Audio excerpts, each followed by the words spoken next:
నమస్తే,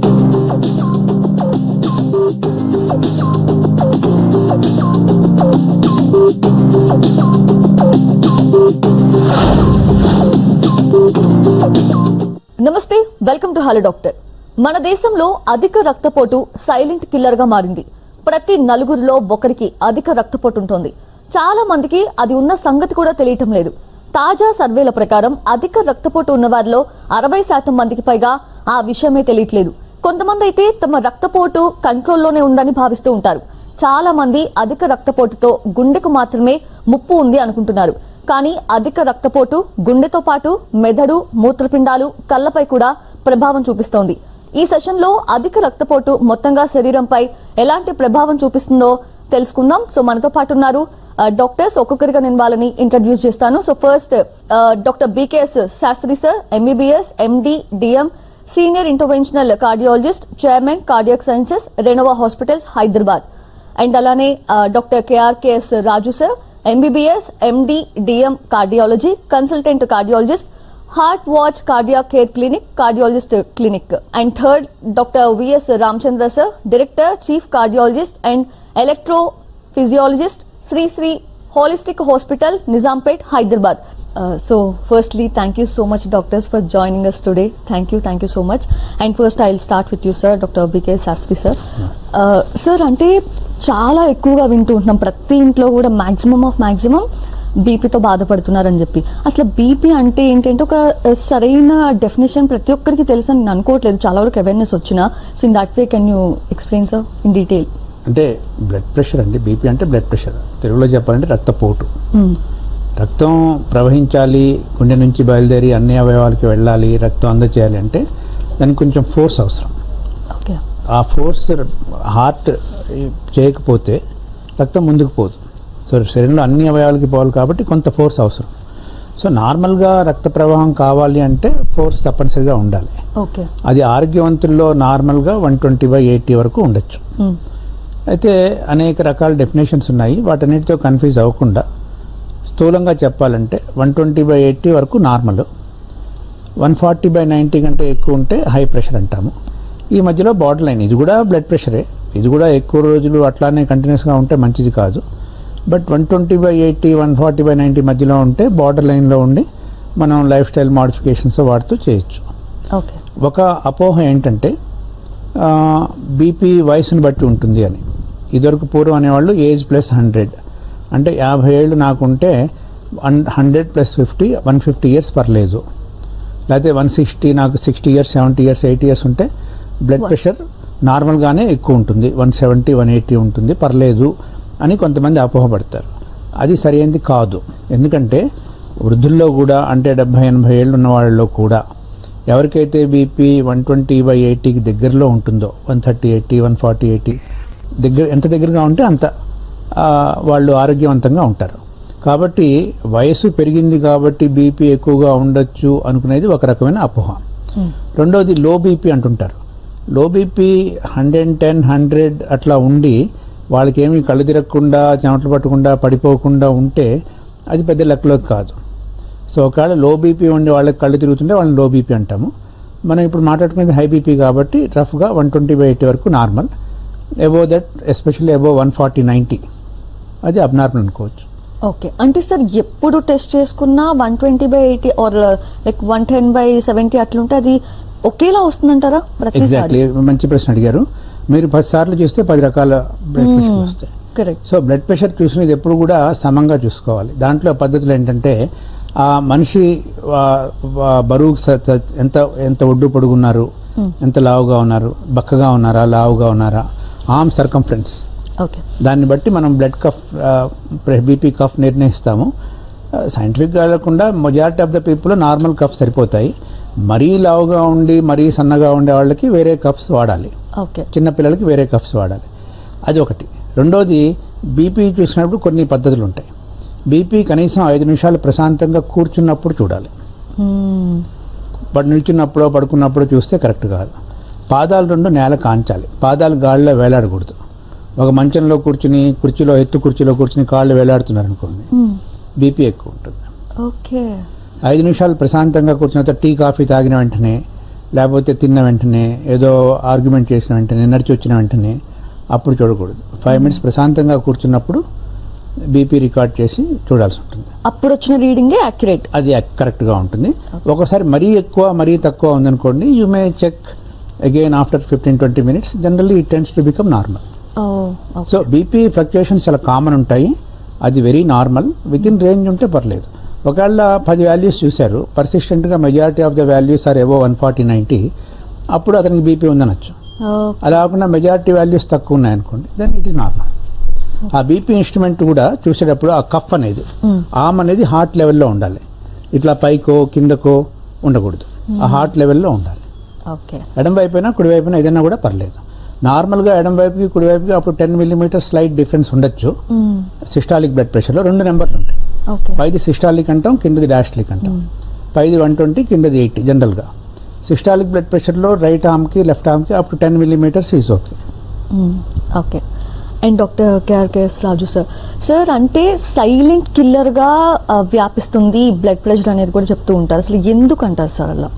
అంటే జనరల్గా బ్లడ్ ప్రెషర్ ఉన్న పేషెంట్స్కి సిమ్టమ్స్ ఏవి ఉండవు, జనరల్ టర్మ్స్లో సిమ్టమ్స్ ఏమి ఉండవు. అంటే దానివల్ల మనకి ఇబ్బంది జనరల్గా ఎర్లీ స్టేజెస్లో ఉండదు. కొంతమందికి ఏంటంటే కొన్ని సంవత్సరాల తర్వాత కాంప్లికేషన్స్ రావచ్చు. మనం జనరల్గా టెస్టింగ్ చేస్తేనే బ్లడ్ ప్రెషర్ తెలుస్తుంది తప్ప అదర్వైజ్ బ్లడ్ ప్రెషర్ ఎక్కువ ఉందో నార్మల్ ఉందో మనకు ఐడియా ఉండదు. కాబట్టి over period of time blood pressure వలన డిఫరెంట్ ఆర్గన్స్ డ్యామేజ్ అవుతూ ఉంటాయి. అది బ్రెయిన్ అవ్వచ్చు, లేకపోతే ఐస్ అవ్వచ్చు, హార్ట్ అవ్వచ్చు, కిడ్నీ అవ్వచ్చు, లేకపోతే బాడీలో ప్రతి ఆర్గన్ కొంతవరకు ఎఫెక్ట్ అవుతుంది. కాబట్టి బ్లడ్ ప్రెషర్ సిమ్టమ్కి బ్లడ్ ప్రెషర్ రీడింగ్కి సంబంధం ఉండదు జనరల్ టర్మ్స్లో. కాబట్టి మనం బ్లడ్ ప్రెషర్ ఎర్లీగా డిటెక్ట్ చేసి కరెక్ట్ ట్రీట్మెంట్ ఇస్తే ఫ్యూచర్లో కాంప్లికేషన్స్ రాకుండా ఉంటాయి. కాంప్లికేషన్స్ జనరల్గా serious complications like neurological complications, paralysis రావచ్చు, లేకపోతే హార్ట్ ఫెయిల్యూర్ కానీ హార్ట్ అటాక్ కానీ రావచ్చు, లేకపోతే over period of time kidney damage అయ్యి టోటల్గా కిడ్నీ ఫెయిల్యూర్ రావచ్చు అనమాట. కాబట్టి సిమ్టమ్స్కి బ్లడ్ ప్రెషర్ రీడింగ్కి సంబంధం ఉండదు జనరల్ టర్మ్స్లో. కాబట్టి ఫిజికల్గా మన బ్లడ్ ప్రెషర్ చెకింగ్ చాలా ఇంపార్టెంట్. అంటే ఎప్పుడెప్పుడు చెకప్కి వెళ్తే బెటర్ సార్ బీపీ అనేది? చిన్న పిల్లలు, పెద్దోళ్ళు ఇలా సెపరేషన్స్ ఉన్నాయి కదా, ఏజ్ ఫ్యాక్టర్ని బేస్ చేసుకొని కూడా. అంటే జనరల్గా ఏంటంటే చిన్నపిల్లలు హై బ్లడ్ ప్రెషర్ ఏంటంటే 90% of the time there is no reason ఏముండదు. ఓన్లీ 10% ఆఫ్ ద కేసెస్కే రీజన్ ఏదో ఉంటుంది. మనం రీజన్ కనుక్కొని దాన్ని ట్రీట్ చేస్తే ఆటోమేటిక్గా బ్లడ్ ప్రెషర్ కంట్రోల్ ఉంటుంది. కాబట్టి ఎర్లీ స్టేజ్లో చిన్నపిల్లల్లో వన్స్ ఇన్ 5 years ఏదో చెక్ చేస్తే బాగుంటుంది. అలాగే from the age of 40 every year తప్పకుండా ఒకసారి బ్లడ్ ప్రెషర్ చెక్ చేయాలి. నెక్స్ట్ రీడింగ్ ప్రకారం కూడా ఉంటుంది. Say for example borderline blood pressure ఉన్నాయనుకోండి, అలాంటి వాడు more frequent checking is more important. Like within 6 months, 6 months ఒకసారి అట్లా. Okay, yes. And doctor V S Ramachandra sir, మన కంట్రీలో, మన ఇండియాలో చూసుకుంటే ఎంత కామన్గా కనిపిస్తుంది సార్ బీపీ అనేది, హై బీపీ అనేది? సో బీపీ అనేది మా అంటే హ్యూమన్ కైండ్కి కామనెస్ట్ డిసీజ్. అండ్ మొన్న ల్యాన్సెట్లో కూడా పబ్లిష్ చేశారు. ల్యాన్సెట్ అంటే వెరీ ఇంపార్టెంట్ జర్నల్. దానిలో ఏంటంటే ఎస్పెషల్లీ ఇండియాలో it is the commonest cause for mortality and morbidity, అంటే చనిపోవటానికి వేరే బాధలన్నిటికీ కూడా commonest cause. So single most important factor వ్యాధులన్నిటికీ ఈజ్ హైపర్ టెన్షన్. సో ఇది మీ కట్ ఆఫ్ ఎంత వాడతారో దాన్ని బట్టి డిపెండ్ అవుతుంది. ఇందాక శాస్త్రి గారు చెప్పారు చూడండి, సపోజ్ 120/80 అమెరికన్ గైడ్ లైన్స్ ప్రకారం ఆ టైప్ కట్ ఆఫ్ వాడారనుకోండి, 50% మనుషులు have this disease called hyper tension. So ఇది చాలా మంది వాళ్ళు గైడ్ లైన్స్ ఇచ్చినప్పుడు ఇదేంటి ఇదేదో ఫార్మా కంపెనీలకి చేయడానికి పెట్టారు ఈ డెఫినేషన్ అన్నారు. కాదు, మనకి చాలా సంవత్సరాల నుంచి తెలిసి ఏంటంటే 110/75 నుంచి ప్రతి 20/10 పై బ్లడ్ ప్రెషర్ కింద బ్లడ్ ప్రెషర్ ఉంటుందని చెప్పారు కదా ఇందాక. ప్రతి 20/10 over this 110/75 heart attacks double అయిపోతాయి. So 120/80 is a reasonable cut off. So అలా గనక మీరు సపోజ్ 140/90 వాడినా సరే ఆల్మోస్ట్ ఇండియాలో 1/3 ఆఫ్ ద పాపులేషన్, అంటే 3లో 1 ఈ వ్యాధి ఉంటుంది. ఇంకొక ప్రాబ్లం ఏంటంటే మీరు ఇండియానే కాదు, ఈవెన్ డెవలప్డ్ కంట్రీస్ లైక్ అమెరికాలో చూసుకున్నా సరే 50% మంది వాళ్ళ లైఫ్లో ఎప్పుడు బీపీ చెక్ చేసుకోలేదు. ఒక రకంగా చాలా ఆశ్చర్యంగా ఉంటుంది. ఇంత సింపుల్ టెక్నాలజీ ఏముంది ఇక్కడ పెట్టి, ఇందాక సార్ చెప్పినట్టు కూర్చొని ఒక బటన్ నొక్కితే బ్లడ్ ప్రెషర్ కనపడుతుంది. కానీ 50% మంది have never check their blood pressure. ఇంకోటి, బ్లడ్ ప్రెషర్ ఉందని తెలిసిన వాళ్ళ లోపల 80-90% మందికి బీపీ కంట్రోల్ ఉండదు. వాళ్ళు మందులు వాడరు, లేకపోతే మధ్య మధ్యలో ఆపేస్తూ ఉంటారు, వాళ్ళ లైఫ్ స్టైల్ కరెక్ట్గా ఉండదు, whatever it is. Or blood pressure ముందే ఎందుకు బాగా ఇందాక చెప్పారు చూడండి శాస్త్రి గారు, బాగా 150 170 వచ్చిన తర్వాత బ్లడ్ ప్రెషర్ అప్పుడు మందులు వాడదాంలే అనుకుంటారో మరి ఏంటో తెలీదు. Actual there is very good proof. మీరు ఎర్లియర్గా కంట్రోల్ చేస్తే, మీ ఈ లైఫ్ స్పాన్ లోపల ఎర్లియర్గా కంట్రోల్ చేస్తే మీకు total risk that you are expose to over the many years తగ్గుతుంది. దీన్ని లీగసీ ఎఫెక్ట్ అంటారు. అంటే ముందు నుంచినే మీ బ్లడ్ ప్రెషర్ కనుక బాగా కంట్రోల్ చేసుకుని కనుక ఉంచితే దీని మూలాన వచ్చే బ్యాడ్ ఎఫెక్ట్స్ అన్నీ పోతాయి. బ్లడ్ ప్రెషర్కి ఇది ఒక amazing thing. It is not like diabetes control చేసినా దాని మూలాన వచ్చే బ్యాడ్ ఎఫెక్ట్స్ అన్నీ పోవు. కానీ బ్లడ్ ప్రెషర్తో వచ్చే బ్యాడ్ ఎఫెక్ట్స్ ఇందాక కేఆర్కే రాజు గారు చెప్పారు చూడండి, brain stroke, heart failure, kidney failure, eye problems అన్నీ కూడా బ్లడ్ ప్రెషర్ పర్ఫెక్ట్గా కంట్రోల్ చేస్తే ఆల్మోస్ట్ 90% దీని మూలాన వచ్చే బ్యాడ్ ఎఫెక్ట్స్ మనం తగ్గించేసుకోవచ్చు. So this is a very easy disease to treat also.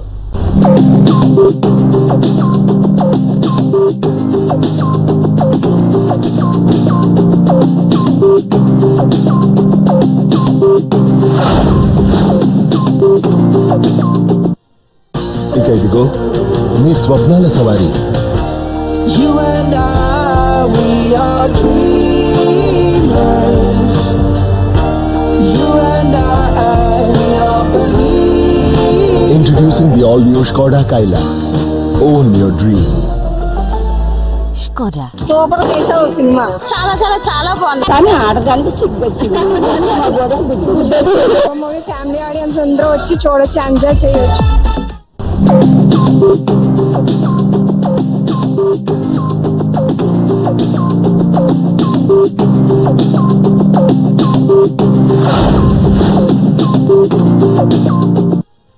Doctor Ramachandra sir చెప్పినట్టు అంటే ముగ్గురులో ఒకరికి ఖచ్చితంగా బీపీ ఉండే అవకాశం ఉంది అంటున్నారు. సో అట్లా అంటే ఇంత ఎక్కువగా చూడడానికి అసలు బీపీ రావడానికి కారణాలు ఏంటంటే ఏం చెప్తారు డాక్టర్? మెజారిటీ ఆఫ్ ద పేషెంట్స్లో బీపీ వచ్చేందుకు ప్రత్యేకమైన కారణం ఏమి ఉండదు. ఆల్మోస్ట్ 80%లో 80-90%లో. అందుకే దీన్ని ఎసెన్షియల్ హైపర్ టెన్షన్ అంటారు. ఎసెన్షియల్ అంటే మనకి తెలవదు, కారణం తెలవదు. వాళ్ళకి జెనెటిక్గా ఉండొచ్చు, అవి పాలిజెనిక్ ఉంటుంది కాబట్టి దాన్ని ప్రత్యేకంగా. బట్ డెఫినెట్గా సమ్ ఫ్యామిలీస్లో హై బ్లడ్ ప్రెషర్ చాలా కామన్గా ఉంటుంది. కొంతమందిలో కిడ్నీ ఈజ్ వెరీ ఇంపార్టెంట్. కిడ్నీకి బ్లడ్ ప్రెషర్కి చాలా సంబంధం ఉంటుంది. చాలా రోజులు బీపీ ఉంటే కిడ్నీ ప్రాబ్లం ఉంటుంది, కిడ్నీ ప్రాబ్లం ఉన్న వాళ్ళకి బీపీ ఎక్కువ ఉంటుంది సర్వసాధారణంగా. సో కిడ్నీ ప్రాబ్లమ్స్ ఒకటి. హార్మోన్స్, థైరాయిడ్ ఎక్కువ ఉన్నా తక్కువ ఉన్నా, ఈ కుషింగ్ సిండ్రోమ్ అంటాము, స్టిరాయిడ్స్, గ్రోత్ హార్మోన్, ఇట్లా రకరకాల, ఇంకా ఆల్డోస్టిరాన్ అంటాము. వీటన్నిటిలో కూడా కొన్ని రకాల హార్మోన్ ప్రాబ్లమ్స్తో కూడా హై బ్లడ్ ప్రెషర్ ఉంటుంది. కొంతమందికి పిల్లలకి కోయాక్టేషన్ ఉంటుంది. కోయాక్టేషన్ అంటాము అంటే అది రకమైనటువంటి హార్ట్కి సంబంధించిన జబ్బు, వాళ్ళల్లో బీపీ ఎక్కువ ఉండొచ్చు. ఇవి కాకుండా ప్రధానంగా లైఫ్ స్టైల్ డిసీజెస్ కూడా మనం చెప్పచ్చు. ఎవరైతే ఎక్కువ సాల్ట్ తీసుకుంటారో, ఏ కంట్రీస్లో ఏ కమ్యూనిటీస్లో సాల్ట్ కన్జంప్షన్ ఎక్కువ ఉంటుందో అక్కడ బీపీ ఎక్కువగా ఉండే అవకాశం ఉంటుంది. జనరల్గా మనకి రోజుకి 5 గ్రాముల సాల్ట్ సరిపోతుంది ఉష్ణ దేశాల్లో ఉన్నా కూడా. కానీ ఇప్పుడు ఎండాకాలం కదా, మామిడికాయ పచ్చళ్ళు తింటారు. నేను లెక్కేస్తే ఒక ఆవకాయ బద్దలో యావరేజ్ మీద 5 గ్రామ్స్ ఉంటుంది. మీరు ఒక రోజు తినే ఆహారం అంతా కూడా ఒక ఆవకాయ బద్దతో సరిపోతుంది. సో ఇమాజిన్ మనం ఎంత సాల్ట్ ఎక్కువ తీసుకుంటున్నాం. Salt consumption is one important factor. Then lifestyle, శరీరానికి శ్రమ లేకపోవడం.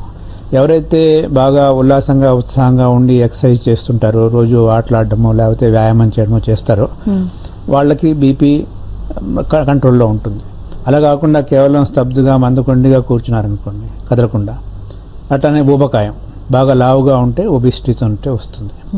అదే సైకలాజికల్ స్ట్రెస్, అది కంటిన్యూస్ సైకలాజికల్ స్ట్రెస్ ఉంటే కూడా అది బీపీ పెరిగేందుకు కారణం. అట్లానే దురలవాట్లు, స్మోకింగ్, ఆల్కహాల్ అవి కనుక ఉంటే, పొగాకు తీసుకున్నా కూడా వీళ్ళకి బీపీ ఎక్కువగా ఉండే అవకాశం ఉంటుంది. తర్వాత ఈ షుగరు బీపీ 2 జంటకవుల్లాగా ఒకదాంతో ఒకటి ఉంటుంది.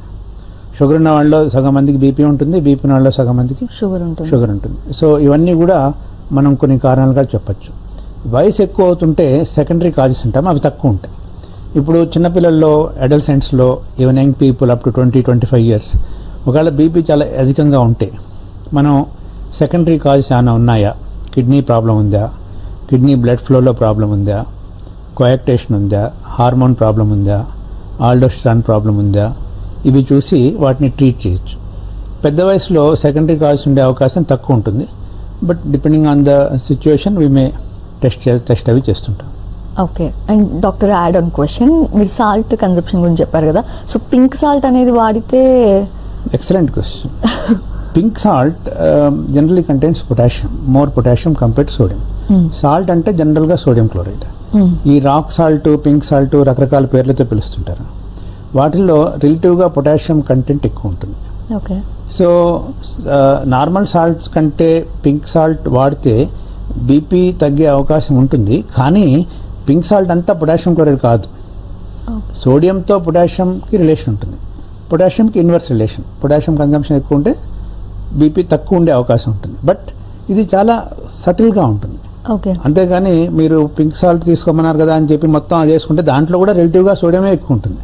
ఓకే. నార్మల్ సాల్ట్లో సోడియం క్లోరైడ్లో పొటాషియం క్లోరైడ్ తక్కువ ఉంటే 1% ఆర్ లెస్ ఉంటే దీంట్లో మేబీ 4-5% ఉంటుంది.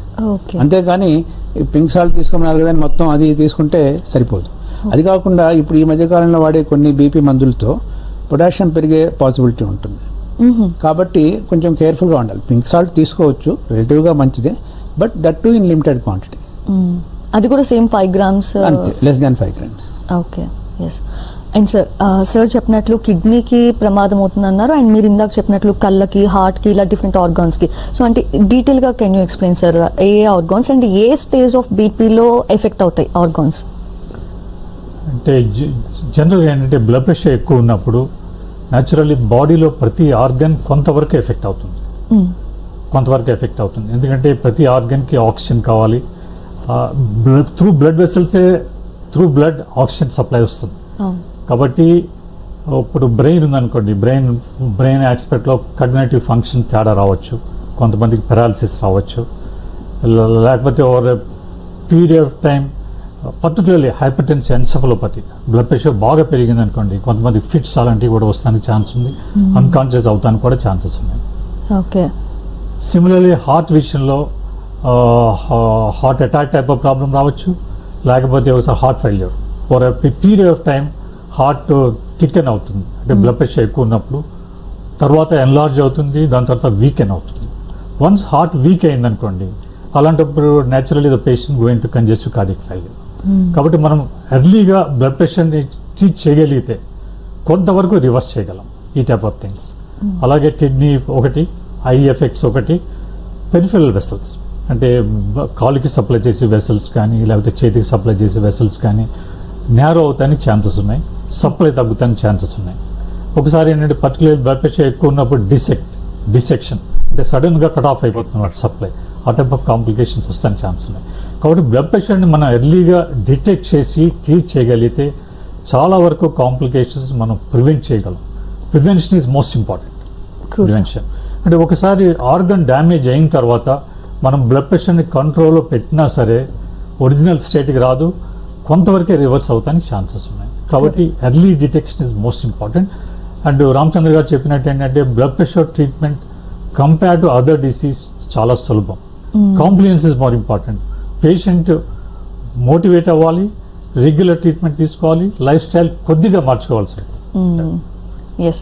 అండ్ రామచంద్ర సార్, బ్రెయిన్ మీద ఎస్పెషల్గా ఈ ఇంపాక్ట్ ఎంతవరకు ఉంటుంది సార్? ఎటువంటి కాంప్లికేషన్స్ చూడొచ్చు? So one of the important causes for blood pressure పెరగడానికి ఈజ్ ఆర్ బ్రెయిన్, అంటే మానసిక ఒత్తిడి, స్ట్రెస్ అని చెప్పి. So stress is very important కారణం. అందుకనే కదా హాయిగా కూర్చోవాలి, ఇలా కూర్చోవాలి అని చెప్తున్నారు. ఎందుకంటే కొంచెం స్ట్రెస్తో కూడా బ్లడ్ ప్రెషర్ పెరిగిపోతుంది.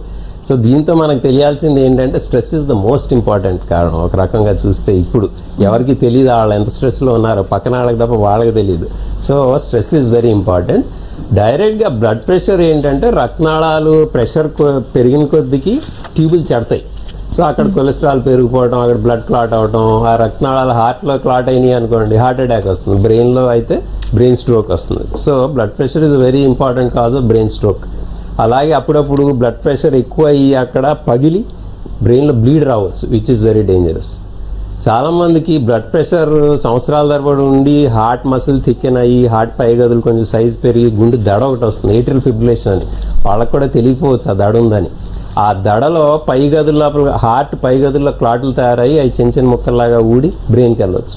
దీస్ ప్రొడ్యూస్ లార్జ్ స్ట్రోక్స్, అంటే పెద్ద పెద్ద బ్రెయిన్ స్ట్రోక్స్ ప్రొడ్యూస్ చేస్తాయి. సో ఆల్మోస్ట్ ఒక 4-5 స్ట్రోకుల్లో ఒక కారణం ఈ ఏట్రియల్ ఫిబ్రిలేషన్, అంటే గుండె దడ ప్రాబ్లం ఉంటుంది. సో వీటన్నిటికీ హైపర్ టెన్షనే కారణం. ఇది కాకుండా కాగ్నిటివ్ ఫంక్షన్కిను బ్లడ్ ప్రెషర్కి డైరెక్ట్ రిలేషన్షిప్ ఉంది. కాగ్నిటివ్ ఫంక్షన్ అంటే మన ఆలోచన చేసే శక్తి అనుకోండి, దానికి డైరెక్ట్ రిలేషన్ ఉంది. ఈవెన్ కొంచెం బ్లడ్ ప్రెషర్ ఉన్న వాళ్ళకి కొంచెం తక్కువ ఉంటుందండి, ఎక్కువ బ్లడ్ ప్రెషర్ ఉన్న వాళ్ళకి ఇంకా కాగ్నిటివ్ ఫంక్షన్ తక్కువ ఉంటుందండి. అలాగే డెమెన్షియా అంటే మెమరీ లాస్ అవటం, ఇది కూడా మల్టీ ఇన్ఫాక్ట్ డెమెన్షియా రావచ్చు. అంటే చిన్న చిన్న బ్రెయిన్ స్ట్రోకుల లాగా చాలా సంవత్సరాలు వచ్చి నెమ్మదిగా మెమరీ పోవచ్చు. కొంతమందికి చిన్న బ్లడ్ వెసల్స్ డ్యామేజ్ అవుతాయి బ్లడ్ ప్రెషర్ మూలాన, అంటే పెద్ద బ్రెయిన్ స్ట్రోక్స్ ఏమి రావు, చాలా చిన్నవి. వైట్ మ్యాటర్ అనేది ఉంటుంది బ్రెయిన్లో, గ్రే మ్యాటర్, వైట్ మ్యాటర్ కూడా డ్యామేజ్ అవుతుంది బ్లడ్ ప్రెషర్ మూలాన. దీని మూలాన గ్రాడ్యువల్లీ జ్ఞాపక శక్తి తగ్గటం, డెమెన్షియా రావడానికి చాలా ఇంపార్టెంట్ కాజ్ బ్లడ్ ప్రెషర్. ఒక రకంగా చూసుకుంటే మన బాడీ మొత్తం సప్లై ట్రాన్స్పోర్ట్ ఇచ్చేది రక్తనాళాలు, ఆల్మోస్ట్ 1,00,000 కిలోమీటర్స్ పైన ఉంటాయి. ఈ అన్నీ కూడా బ్లడ్ ప్రెషర్ మూలాన చెడతాయి. సో బ్రెయిన్లో కూడా చెడతాయి.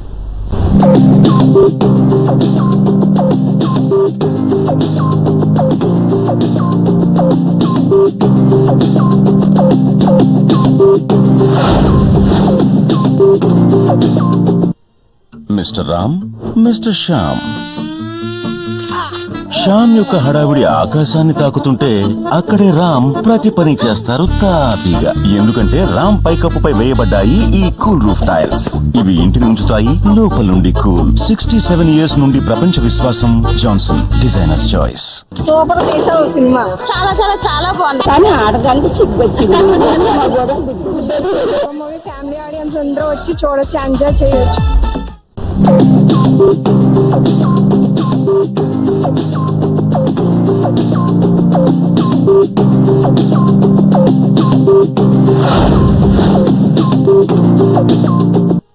అండ్ శాస్త్రి సార్, మీరు ఇంతకు ముందు చెప్పినట్లు కిడ్నీ అండ్ బీపీకి కొంచెం అంటే ఇది ఉంటే అది ఉంటుంది, అది ఉంటే ఇది ఉంటుందని చెప్పారు కాబట్టి, సో అంటే ఇప్పుడు ఆ రీడింగ్ ని బేస్ చేసుకొని ఆ కిడ్నీ ఎఫెక్ట్ అనేది మీరు ముందే గుర్తించగలుగుతారా సార్? అంటే ముందే ఎఫెక్ట్ అవుతుంది అని చెప్పి, సో ఎలా ఉంటుంది సార్ అసలు అది? బ్లడ్ ప్రెషర్ అనేది రక్తం అంతా అవయవాలకు సరఫరా చేస్తుంది కదా. బాడీలో ఎక్కువ రక్తం అందుకునేవి kidneys and brain. Okay. So కంటిన్యూస్గా ఆ బ్లడ్ ప్రెషర్కి, హై బ్లడ్ ప్రెషర్కి కిడ్నీస్కి ఎఫెక్ట్ అవుతాయి. ఎప్పుడు కూడా ఆ బ్లడ్ ప్రెషర్ కిడ్నీస్ సప్లైలో ప్రెషర్ ఎక్కువ వరవడిగా పోతుంటుంది. కాబట్టి అది కాకుండా ఇంకా అనేక కారణాల వల్ల కిడ్నీకి హార్ట్ డిసీజ్కి కిడ్నీకి బ్లడ్ ప్రెషర్కి చాలా క్లోజ్ రిలేషన్ ఉంటుంది. చిన్న వయసులో బీపీ ఎక్కువ ఉంటాయి. ఫస్ట్ ఆఫ్ ఆల్ అసలు హార్ట్ కంటే కూడా కిడ్నీ చూడాలి. Simple urine examination, creatinine, ultrasound అవి చూసుకోవాలి. చూసుకుని కిడ్నీ ప్రాబ్లం రూల్ అవుట్ చేసుకోవాలి. కిడ్నీ ప్రాబ్లం ఇంకా important cause of high blood pressure. అట్లానే ఒకవేళ బ్లడ్ ప్రెషర్ మరీ ఎక్కువ ఉందనుకోండి, చిన్న వయసులో అయినా పెద్ద వయసులో అయినా, ఏదో 120 ఉంటే we have to rule out. మధ్య వయసులో వచ్చినా కూడా కిడ్నీస్ ఏమన్నా ఎఫెక్ట్ ఉందేమో. కంపల్సరీగా బ్లడ్ ప్రెషర్ ఉన్న వాళ్ళందరూ కూడా ఎట్లయితే ఈసీజీ ఎక్కువలు, అల్ట్రాసౌండ్లు చేయించుకుంటారో, కిడ్నీ ఫంక్షన్స్ కూడా హై బ్లడ్ ప్రెషర్ వాళ్ళందరూ చేయించుకోవాలి. సో బ్లడ్ ప్రెషర్ ఎక్కువగా ఉన్నప్పుడు కిడ్నీస్ ఎఫెక్ట్ అవ్వడం అనేది చాలా కామన్. అన్కంట్రోల్డ్ ఉంటాయి. ఒక గుడ్ న్యూస్ ఏంటంటే బీపీని బాగా కంట్రోల్లో చేస్తే కిడ్నీ ఎఫెక్ట్ కాదు. ఒకవేళ ఎఫెక్ట్ అయినా కూడా అది ఇంకా డిటోరేట్ అయ్యే అవకాశం బాగా తగ్గుతుంది. ఓకే. సో బీపీ ఇందాక రామచంద్ర గారు చెప్పినట్టుగా బీపీని ట్రీట్ చేస్తే చాలా బెనిఫిట్స్ ఉంటాయి. ట్రీట్ చేయడం రిలేటివ్గా తేలిక compare to other diseases. So one of the benefits ఏంటంటే కిడ్నీ డిసీజ్ ప్రోగ్రెస్ కాదు. ఎందుకు కిడ్నీ డిసీజ్ ప్రోగ్రెస్ అవుతుంది? కిడ్నీలో ఒక జల్లెడ పట్టినట్టు పడుతుంది రక్తాన్ని. చాలా సన్నటి రక్తనాళాలు ఉంటాయి. ఆ కంటిన్యూస్గా వరవడికి ఆ రక్తనాళాలు డ్యామేజ్ అవుతాయి.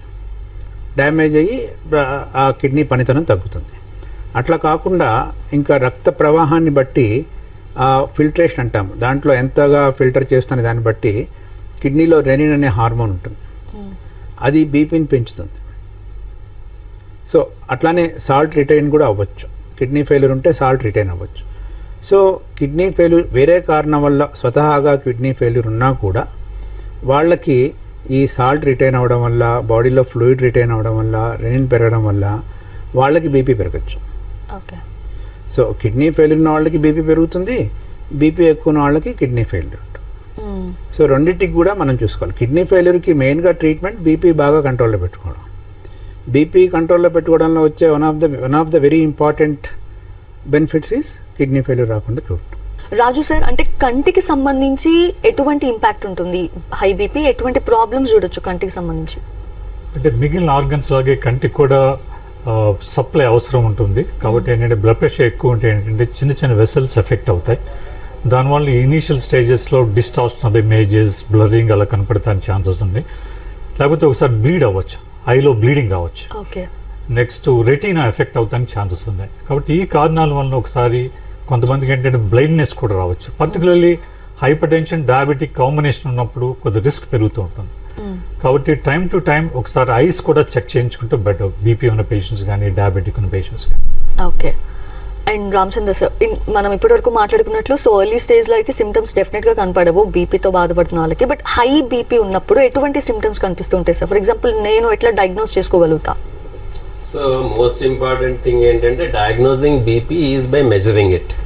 అంతే. It is a number which you have to measure. Okay, there are no symptoms. ఎక్కువ బీపీ ఉన్న వాళ్ళల్లో కూడా మీరు చూస్తా అంటే very few people have symptoms. కాకపోతే బీపీ అసలు తక్కువ కొంచెం అంటే 150, 90 అలాంటి వాళ్ళకి అసలు వాస్ట్ మెజారిటీకి ఏం సిమ్టమ్స్ ఉండవు. సపోజ్ పై బీపీ మన కింద బీపీనే 120 అయిపోయింది అనుకోండి, సపోజ్ 180/120 అంత బీపీ ఉన్నప్పుడు బ్రెయిన్లో స్వెల్లింగ్ వచ్చి కొంచెం తలనొప్పి రావటం, అలాగే రెటీనాలో స్వెల్లింగ్ వచ్చి బ్లరింగ్ ఆఫ్ విజన్ రావటం, కొంతమందికి కిడ్నీ ఫెయిల్యూర్ సడన్గా స్టార్ట్ అయ్యి అక్కడ ఆగిపోవటం, ఆల్మోస్ట్ యూరిన్, ఇలాంటి ప్రాబ్లమ్స్ వస్తాయి, which is a very late stage. So ఆ స్టేజ్ దాకా మనం అసలు వెళ్ళని అవసరం లేదు. ఎందుకంటే బ్లడ్ ప్రెషర్ చూడటానికి మనకు వండర్ఫుల్ ఇన్స్ట్రుమెంట్స్ ఉన్నాయి కాబట్టి. ఒకప్పుడు బ్లడ్ ప్రెషర్ చూడటానికి ఇన్స్ట్రుమెంట్ లేనప్పుడు ఆర్టరీ లోపల ట్యూబ్ పెట్టి దాన్ని మెజర్ చేయాల్సి వచ్చేది, అంత కష్టం. ఇప్పుడు ఏముంది, బ్లడ్ ప్రెషర్ మెజర్ చేయటం మీరు చూడండి, షుగర్ మెజర్ చేయడానికి మీకు ప్రిక్ చేయాలి, కొలెస్ట్రాల్ మెజర్ చేయడానికి వేరే ఎక్కడికో పంపించాలి, బ్లడ్ ప్రెషర్కి ఏమీ లేదు. స్పెషల్లీ ఇప్పుడు ఆటోమేటిక్ ఇన్స్ట్రుమెంట్లు ఏ అయితే వచ్చినాయో ఆసిలోమెట్రిక్ టెక్నిక్ లో ఇంట్లో మెజర్ చేసుకుని they are the best instruments. అంటే మీకు హాస్పిటల్లో కన్నా కూడా మీకు ఇంట్లోనే బెటర్ మెజర్మెంట్స్ వస్తాయి. రిలాక్స్ ఉంటారు కాబట్టి, రిలాక్స్డ్ ఉంటారు అండ్ దే ఆర్ బాగానే మెజర్ చేస్తున్నాయి కాబట్టి. సో ఆ మెర్క్యూరీ మానోమీటర్ అది హాస్పిటల్కి వెళ్ళి డాక్టర్ గారే చూడాలి, అవన్నీ పోయినాయి. ఓకే, మోస్ట్ ఇంపార్టెంట్ థింగ్ మీరు అన్నట్టు ఏంటంటే రిలాక్స్డ్ అట్మాస్ఫియర్ లో చూసుకుని యావరేజ్ బ్లడ్ ప్రెషర్ ఎంత ఉందో తెలుసుకోవటం. దాన్ని మీరు ఎన్నిసార్లు మెజర్ చేసుకుంటారో మీ ఇష్టం. కాకపోతే ఒక రకంగా కంటిన్యూస్ గా మెజర్ చేసి అమ్మో నా బీపీ పెరిగిపోతుంది అంటే అది ఇంకా పెరిగిపోతుంది. సో మీరు హాయిగా మెజర్ చేసుకోవచ్చు, దానికి ఏమి సిమ్టమ్స్ ఉండవు. మరీ ఎక్కువ బ్లడ్ ప్రెషర్ ఉన్నప్పుడు ఈ brain symptoms, headache, blurring of vision అలాంటివి రావచ్చు. కానీ ఆ పరిస్థితి వచ్చేదాకా ఉండే అవసరం ఎవరికి లేదు, ఎందుకంటే ఎవరు పడితే వాళ్ళు ఇంట్లోనే ఆరామ్సే మెజర్ చేసుకోవచ్చు కాబట్టి. Okay, thank you so much doctors. Thanks for all the awareness. ఇది వాళ్ళ హలో డాక్టర్. నమస్తే.